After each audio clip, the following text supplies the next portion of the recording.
Shalom, all praises to Yahweh, Bahashem, Yahweh Shai, Bahashem, Akabrash. Double honors to the elder apostles, the bishops, and the elders of geometric as well. Peace and salutations to the elect. My name is Ainar. The title of the video is Job Does Believe in Reincarnation. All right, and I was watching one of the elder apostles his video, and Vocab Malone was saying that Job doesn't believe in reincarnation. He read this. So I kind of just put these precepts together to just go over some, clear examples that reincarnation does exist, and it's known amongst our people, right? And matter of fact, it's even known, amongst the global elite, right? The top elite, the banking families who try to keep, things within the family, right? So they can keep their fortune because they know that they will come back, up on earth. All right. So, it's only vocab that seems to, not understand that. But anyway, he brought out in the video that I seen, he brought out Job 14 and 10. So I'm gonna just read these precepts that I got, Lord willing, you can be edified. And this video is about reincarnation. It's pointing to the fact that reincarnation exists. All right. And matter of fact, I had this later down, but I'll get it right now. Reincarnation is a philosophical, right, and religious concept where a non-material essence of a living being, such as the soul, conscience, or mind, persists after biological death and begins a new life in a different physical form or body. Right. Ultimately, we are put into these bodies, we live our life, and we die in the spirit sent to the Father. Right. We get our judgment, and then we come back on earth, right, in a different body. Right. One scripture says, the spirit, right, or the soul, as the scripture is saying, of the prophets are subject to the prophets. So a prophet is going to come back, that same prophet, of course, in a new body, a different body, right? And throughout the ages, Yahweh Bashmi Shah has always put the prophets in different ages, right? And there's no books being written, all right? There's no new books being written except the ones that's been written in the heavens, while the Acts of the Apostles currently that we are doing right now, right, pursuant to this great awakening. All right. But the prophets are who you see in the Bible already. And the Lord always sends his prophets before destruction, and the prophets are back today. There's no new prophets back today. The same prophets that were of old are here today. All right, in a new body. And that's reincarnation. In the top elite notice, this is Job 14 and 10. Says, but man dieth and wasteth away. Yeah, man giveth up the ghost. And where is he? As the waters fell from the sea, and the flood decayeth and drieth up, so man lieth down and riseth not, till the heavens be no more. They shall not awake, nor be raised out of their sleep. And I believe that's where he stopped. I'm going to read out 13. It says, oh, that thou wouldest hide me in the grave, that thou wouldest keep me secret until thy wrath be past, and thou wouldest appoint me a set time and remember me. All right, so this is what Vocab read to prove that reincarnation doesn't exist. These scriptures, right? All right. And if you understand what Job was going through, was not, Satan, let me go over here real quick.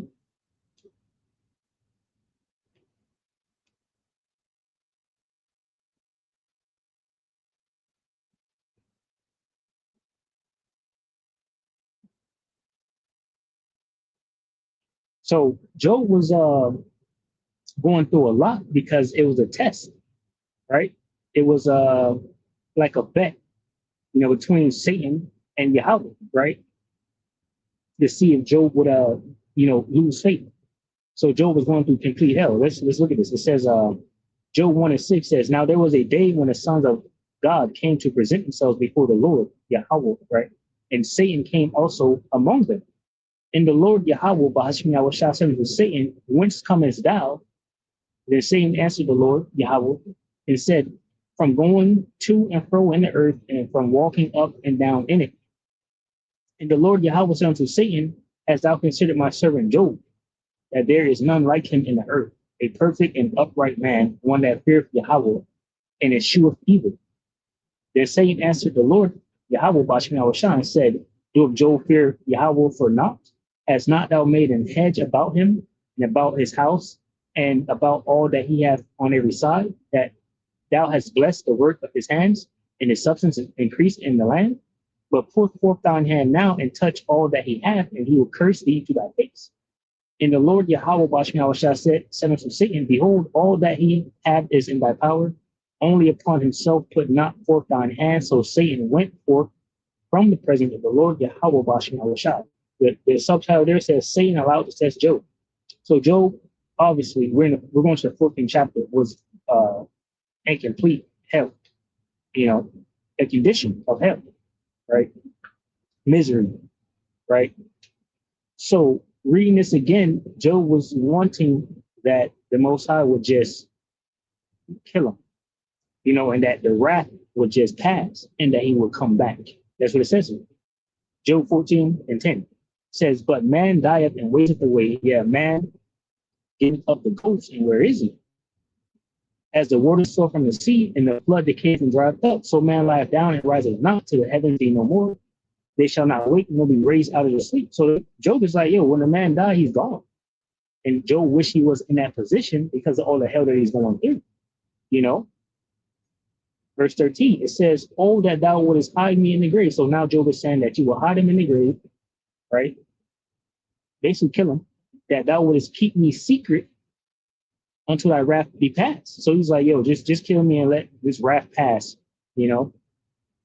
Says that thou wouldest appoint me a set time and remember me. That's reincarnation. That's what that's talking about. That thou wouldest appoint me a set time and remember me. So he's saying Job knows that if he dies, he will come back.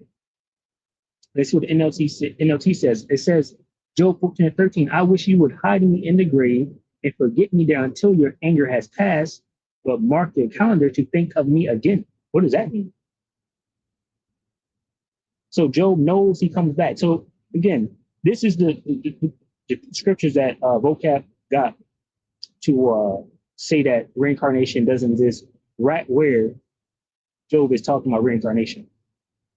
We're going to continue though. Job 19 and verse 25. Right? And the beloved brother actually helped me with this precept right here. Right? Job 19 and 25, it says, for I know that thy Redeemer, for I know that my Redeemer liveth, and that he shall stand at the latter day upon the earth. Who is the Redeemer? Yahweh Shai. Scripture say that Yahweh Shai died and rose the third day, which I believe, which is true. That did happen. Job is saying, for I know that my Redeemer liveth, and that he shall stand at the latter day upon earth. So here is Job again saying that Yahweh Shai lives and he will stand upon earth again. Right? And though after my skin worms destroy this body, yet in my flesh shall I see Yahweh Bashmi Awashah. So Job saying, even after worms destroy this body, he says, yet in my flesh. So he's going to be in a new flesh. Here's what he's saying. Job 19:26 NLT says, and after my body has decayed, yet in my body I will see Yahweh Bashmi Awashah. So that's a new body. That's reincarnation. That's what Job is talking about. Job does believe in reincarnation. That's a precept, right? That's two witnesses right there in the same book of Job, in different chapters where Job is talking about reincarnation.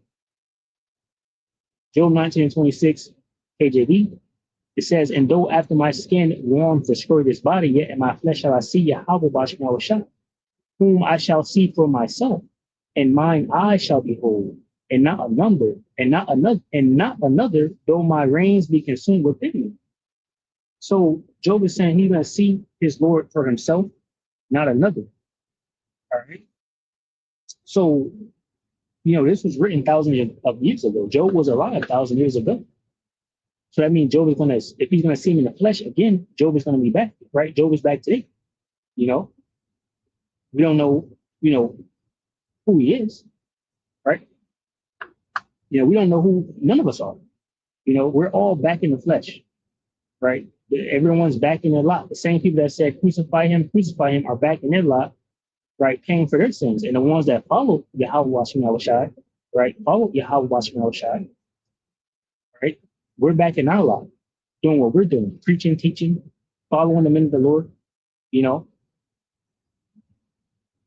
So there you go, right there. Job believes in reincarnation. Right, this is Malachi 4 and 5. It says, "Behold, I will send you Elijah the prophet before the coming of the great and dreadful day of the Lord Yahweh, and he shall turn the heart of the fathers to the children, and the heart of the children to their fathers. These shall come and smite the earth with a curse." Which that least right there, should be before, because that's exactly what Yahweh Shai is coming to do, to destroy this place, right? And to cause mourning upon the nations, right? For the controversy of Zion, right? Isaiah 34 and 8. So Elijah the prophet will come before the coming of the great and dreadful day of the Lord. And Elijah did come, right? Who even vocab himself knows as Abba Bivens. And he fulfilled this prophecy right here. Right. So that was Elijah coming back in the flesh. All right, that's all we have, our Ezekiel 37, the dry bones awakening upon their feet, right? And us knowing who we are as a nation of people. Because the Most High, Yahweh Bashmashai, put the spirit on Elijah, the prophet, right? In these latter days to do what he did, which was start baptizing, right? With the words of Yahweh Bashmashai. And when we were baptized, the spirit hit us and we woke on our feet, right? So he changed the heart of the fathers to their children and the hearts of the children to their fathers. And now we know who we are. And Yahweh is on the way to do damage now. All right. This is Matthew. And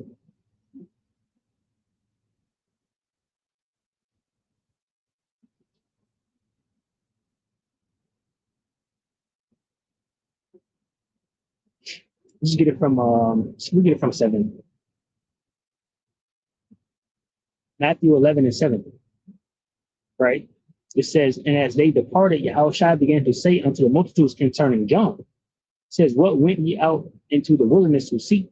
A reed shaken." Now this is John the Baptist, right? He prepared the way for Yahweh. All right. It says, "What went ye out into the wilderness to see? A reed shaken with the wind? But what went ye out for to see? A man clothed in soft raiment? Behold, they that wear soft clothing are in kings' houses. But what went ye out for to see? A prophet? Yeah, I say unto you, and more than a prophet. For this is he of whom it is written, Behold, I send my messenger before thy face, which shall prepare thy way before thee. Verily I say unto you, among them that are born of women, there hath not risen a greater than John the Baptist, notwithstanding he that is least in the kingdom of heaven is greater than he. And from the days of John the Baptist until now, the kingdom of heaven suffered violence, and the violent take it by force." What is that? Captivity, right? We as a people are the kingdom of heaven, right? You get it, and Revelations 21, I believe, New Jerusalem, coming down, which is us, the Israelites, coming off of that fathership, right? Which, we're going to be put on. For instance, from Matthew 24 and 30, we have our ceremony over there in Second Ezra, chapter 2. Revelation 21, we come back down to earth and set things aright, right? Ruling and power. But, right now, we suffer violence by the wicked, right? The Edomites. Matthew 11 and 13, "For all the prophets and the law prophesied unto John. And if you will receive it, this is Elias, which was for to come." So this John the Baptist, is Elijah that was said he would come, right? He that hath ears to hear, let him hear. All right, so this is Elijah, and Elijah did come, but Elijah, you know, basically came twice. He came as John the Baptist, right? He's gonna come, and he came already as Abba Bivens. All right, and we're gonna get the next precept, to explain that. And I mean, pretty much, that's the point. Let's get that next precept. This is Matthew 17:10. It says, and his disciples asked him, saying, why then say the scribes that Elias must come first? Right? It's his disciples asked him questions. It says, get this NLT, Matthew 17:10. It says, then his disciples asked him, why do the teachers of religious law insist that Elijah must return before the Messiah comes?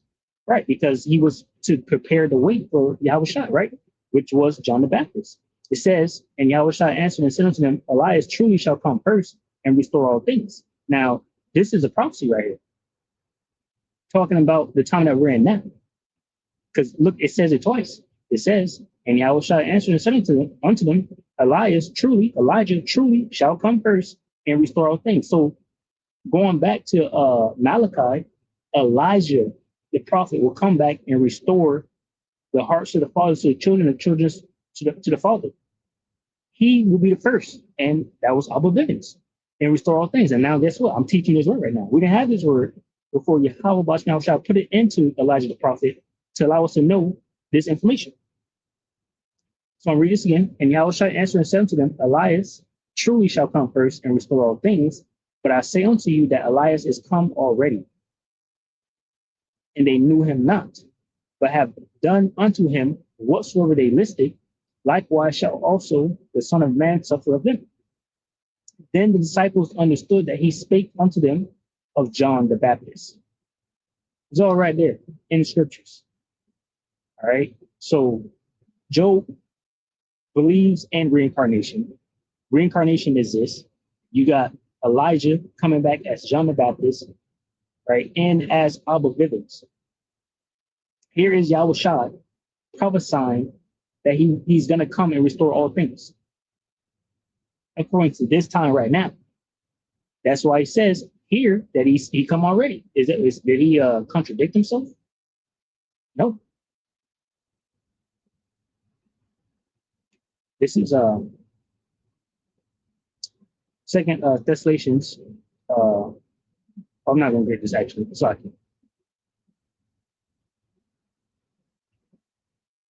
This is Matthew 16 and 13.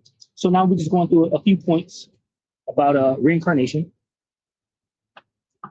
Matthew 16 and 13, it says, when Yahushua came into the coast of Caesarea Philippi, he asked his disciples, saying, whom do men say that I, the Son of Man, am? It says, and they said, some say that thou art John the Baptist, some Elijah, and others Jeremiah, or one of the prophets.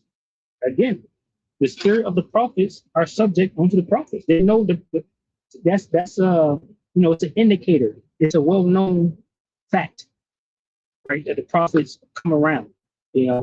Most High always has his prophets about, right? We grab this.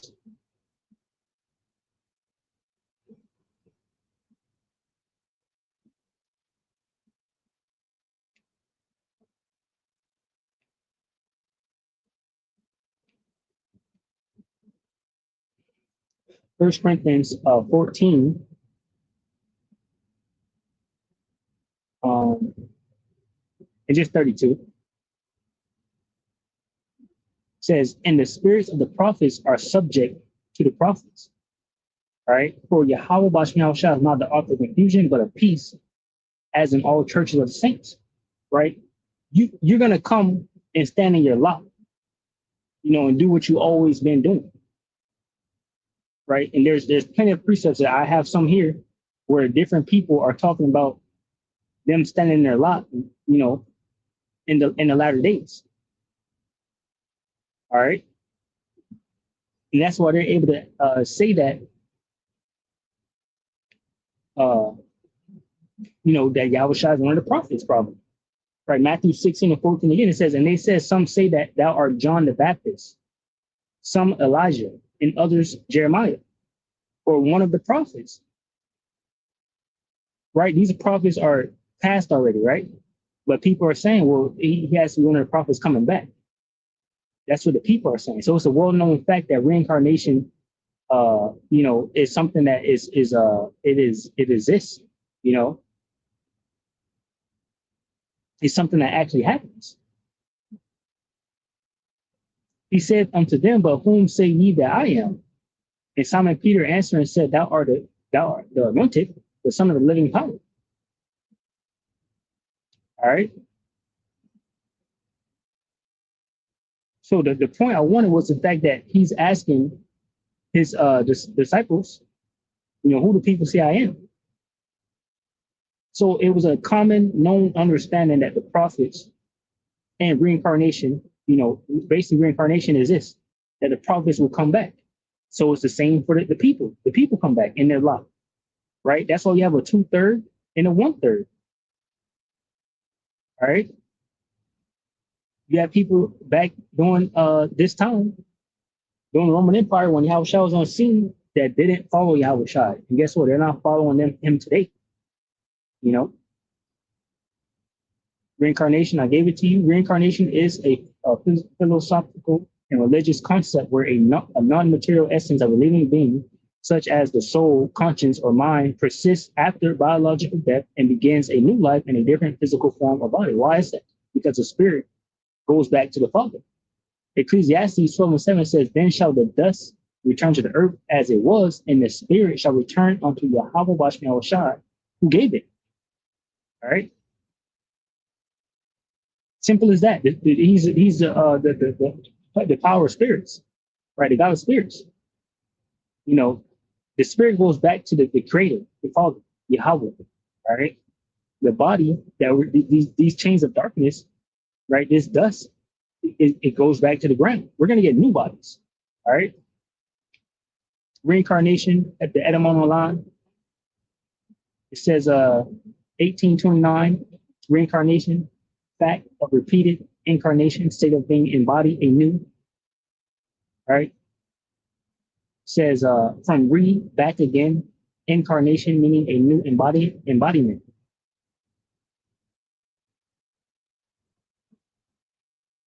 All right.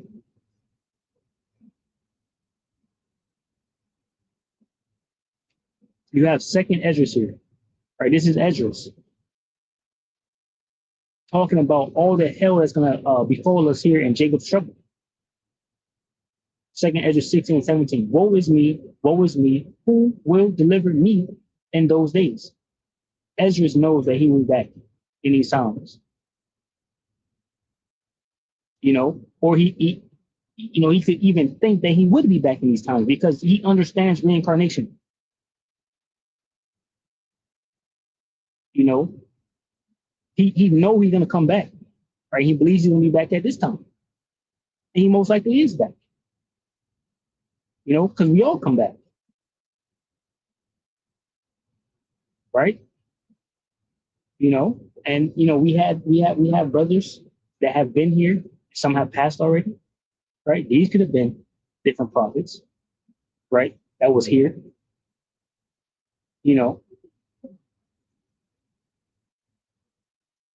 So here's Ezra saying, who will deliver me in those days? Talking about the end, where we're at right now. This is Daniel chapter 12, verse 13. It says, but go thou thy way till the end be, for thou shalt rest and stand in thy lot at the end of the days. So wasn't Job asking to rest in the grave and let the wrath pass? So even Daniel, the prophet, is back today.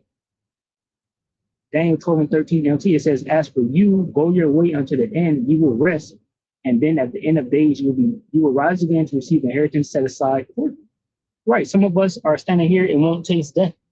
Right. We're going to get beamed up into the chariots, changed in the blink of an eye, and receive that inheritance. This is First Thessalonians, right, 4 and 13. It says, but I will not have you ignorant, ignorant brethren, concerning them which are asleep, that ye sorrow not, even as others which have no hope. For if we believe that Yahushua died and rose again, even so them also which sleep in Yahushua will Yahweh bring with him. For this we say unto you by the word of the Lord Yahweh Bashem Yahushua, that we which are alive and remain unto the coming of the Lord, right, shall not prevent them which are asleep. For the Lord himself shall descend from heaven with a shout, and with the voice of the archangel, and with the trump of Yahweh Bashem Yahushua, right? And the dead in Yahushua shall arise first. Then we which are alive and remain shall be caught up together with them in the clouds to meet the Lord in the air, and so shall we ever be with the Lord Yahweh Bashem Yahushua. Right? Wherefore comfort one another with these words. Comfort one another with these words. Right. So, like I was just saying, those of us that have passed, they're going to raise up first. Right. And then those of us that remain, you know, we call up together. Right. This is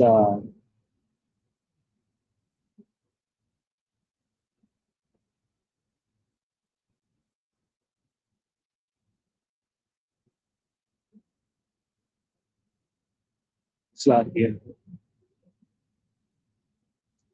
Right. So 1 Corinthians 15 and 50. All right.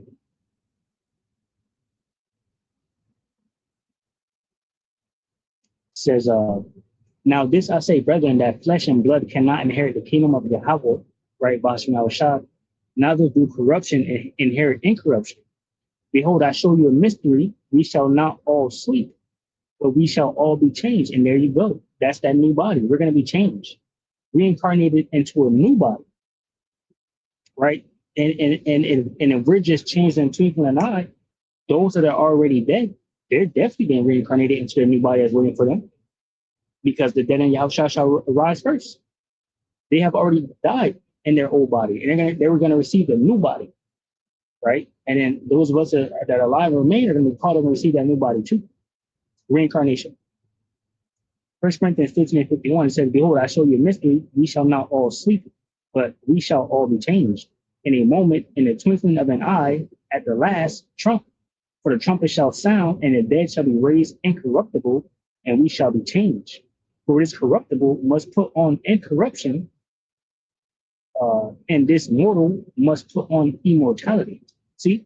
So we're incorruptible bodies right now, right? And we need to put on incorruptible bodies, which means we're going to be immortal, right? We're going to have immortal bodies, bodies that cannot die. 1 Corinthians 15 and 54, so when this corruptible shall have put on incorruption, and this mortal shall put on immortality, then shall be brought to pass the saying that is written, death is swallowed up in victory. O death, where is thy sting? O grave, where is thy victory? All right. So, you know, that's the point, right? Reincarnation does exist. Job believes in reincarnation. People believe in reincarnation. We all believe in reincarnation. All right. We understand that it's a normal thing, right? This is like barbershop talk. You know, we could remember our past life. We'll be in the barbershop, talk about it. You know what I mean? So the barbershop. So, you know, Lord willing, you edify from the lesson. You can drop a comment in the comment section. You got any questions about it? All right. So shalom to the whole elect, which consists of men, women, and children. Shalom.